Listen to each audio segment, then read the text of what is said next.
Hi guys! Samahan niyo na naman ako sa aking journey.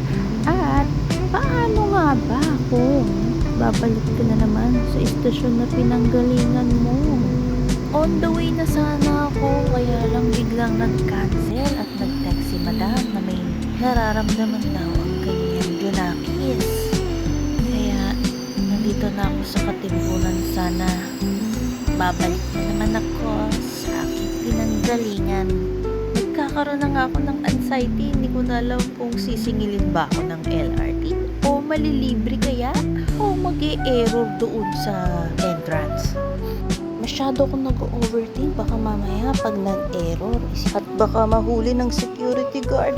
At ayan, sumakay na nga pala ako ng haling tapat yan. Pero ang dami na rin tao. Pero pagdating ng alas 5, grabe, para kayong siksikang sardina. Pero ngayon, nakaupo ako dahil may bumaba ng Katipunan. I am so happy!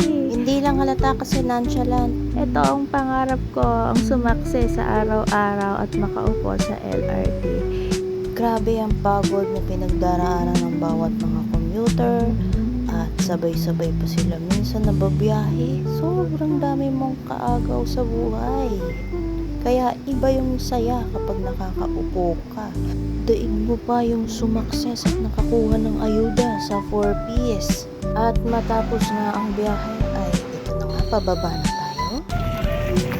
Bill. So far so good, nakalusot naman ako. At ayan, 13 pesos ang siningil. Kaya alam mo na, pag pumasok ka at bumalik ka, ang singil sa'yo, isang istasyon din. 13 pesos minimum fare. Maraming salamat po sa pag-view hanggang dito. Sa susunod na lamang muli, huwag kakalimutan na humarap sa salamin at sabihin, ang ganda ko pa rin. Bye sa inyo for now.